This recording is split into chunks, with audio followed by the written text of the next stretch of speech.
I'll be honest, I didn't expect much going into Artis Impact. On the surface, it looks like a cute pixel art JRPG with a bit of slice of life mixed in, and yeah, that's true. But once I actually sat down and played it, I realized it had way more going on under the hood. A surprisingly heartfelt story, a protagonist with a ton of personality, and this cozy but strange world that feels both broken and alive at the same time. This is the kind of game that just sticks with you for a while. And the craziest part is that it is only made by one person, which honestly blows my mind given the level of polish and creativity packed into it. It's honestly both incredible and insane what indie devs are up to these days. But before I gush too hard, let's talk about what made this game hit me the way it did. Starting with the thing that caught me off guard the most, the story.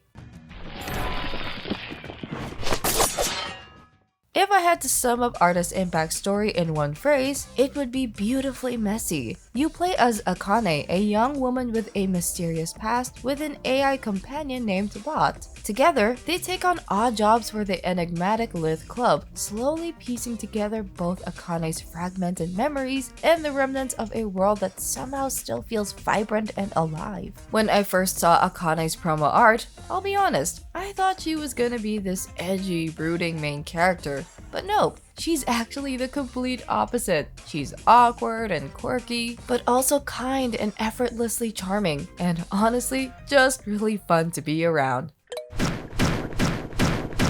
I ended up clicking with her way faster than I expected. And that kind of surprise applies to the whole game too. At first glance, it feels like it's going for that Nier Automata vibe. Mysterious girl, ruined world, quiet atmosphere. But once you're in, it's a totally different tone. Artis Impact leans into warmth and humor instead of existential dread. It's got this cozy, emotional feeling that really changed my expectations. Now, the plot definitely has that just roll with it energy early on. The game throws out terms and factions without always explaining what they are. Who are the Lith Club?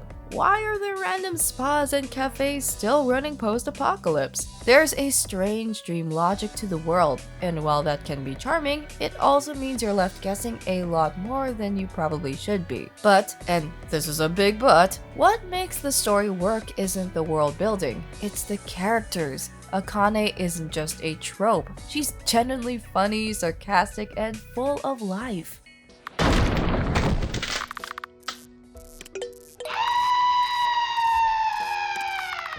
And her banter with Bot could easily carry a whole show. There's a genuine connection to their relationship that makes even the quieter story beats hit. The game isn't afraid to pivot from goofball moments to surprisingly emotional ones, and that tonal flexibility is what really drew me in. And when the game does dig into Akane's backstory, it really hits you hard. Watching her slowly uncover who she is and what she's lost was one of the most rewarding parts of the whole experience. Although it's not perfect, there's some real heart in this. And while the story was what first pulled me in, what kept me hooked was how good it felt just playing it.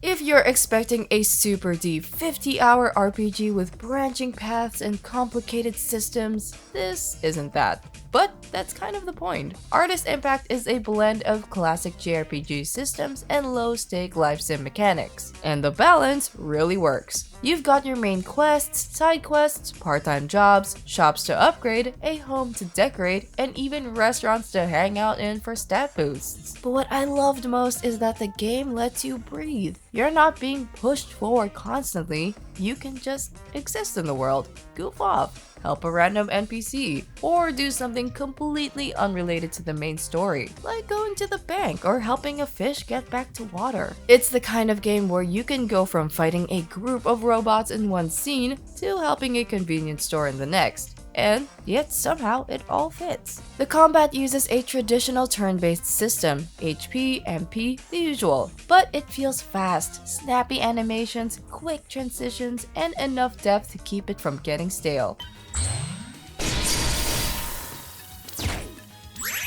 You can upgrade your gear, assign chips to bot for healing or buffs, and slowly unlock more abilities the longer you play the game. It's not the most complex system in the world, but it's simple, smooth, and satisfying. What I really appreciated is that the game doesn't waste your time. Battles are quick, menus are clean, and leveling up never feels like a grind. You're not constantly being stopped to min-max stats or crawl through hour-long dungeons. It's all very streamlined. That might sound like a bad thing, but I mean it in the best way possible. The whole game is built around cozy vibes. There's something really comforting about how familiar it feels, like settling into a routine you already love. That said, there are definitely a few quality of life features I wish were added. Not being able to save anywhere is kind of baffling for a game that's otherwise super chill. Some kind of town map would have been helpful, especially with how dense some areas are, and a way to skip fights with low-level enemies. That would have gone a long way. These aren't deal breakers, but they do add a bit of friction to an otherwise super smooth experience. Still, what Artis Impact nails is the vibe. It makes doing small things feel rewarding. Fixing your apartment's other door, giving coins to the homeless man, or just chatting with the oddball locals, there's always something small and meaningful to do. And part of what makes all that feel so rewarding is how the game looks and sounds while you're doing it.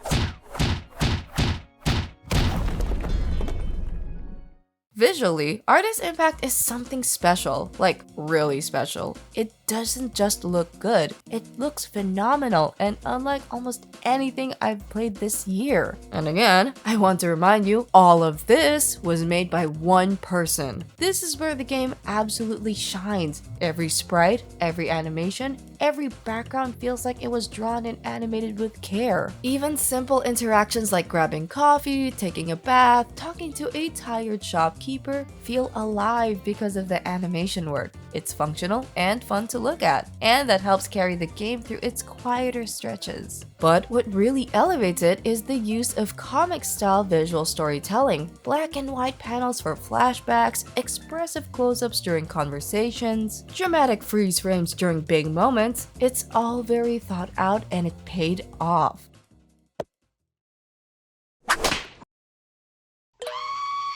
It actually reminded me of a motion comic at times, or like one of those animated manga trailers you see online. It's got this kinetic energy that makes even simple cutscenes feel impactful. There's this one scene where Akane just walks into a cafe and orders a drink. And it's so beautifully animated, I watched it twice. The environments are full of personality too. You've got restaurants, spas, cozy apartments, all packed with detail. Even the side NPCs are animated with love. You're not just walking past cardboard cutouts, you're seeing characters live in this world. The audio side is solid. The track won't blow you away, but it's cozy and fitting. My only big wish is the voice acting. Even some light VA, grunts, laughs, a few lines here and there would have done wonders for character expression. Akane's personality is already so strong, and hearing her talk even a little would have helped big time. Still, the atmosphere is so well crafted that it stuck with me long after I stopped playing. It's one of those games where the visuals and audio just click and reinforce each other to build something truly memorable. And honestly, that kind of sums up Artis Impact as a whole. When you step back and look at the full picture, it's more than just a checklist of good ideas. It's a heartfelt experience that sticks with you. I went in expecting something moody and melancholic, but I'm glad I was wrong. For $19, Artis Impact is an easy recommendation if you're even slightly into JRPGs or narrative-driven indies. It's on the shorter side, but those hours are packed with charm, memorable characters, and a visual style that absolutely stands out. Sure, the story stumbles in places and there are a few quality of life tweaks I'd love to see, but when a game nails its vibe this well, it's easy to forgive the rough edges. We're giving Artis Impact an 86 out of 100. Akane and Bot totally stole my heart, and I'd jump back in a heartbeat if we ever get a sequel or DLC. Until then, Artis Impact stands out as one of the most creative and heartfelt indies I've played this year. But what about you? Are you diving into Artis Impact? Got any other cozy RPGs we should check out? Let us know in the comments. And if you enjoyed the review, don't forget to like and subscribe for more gaming content right here on GameAid. Thanks for watching and we'll catch you in the next one.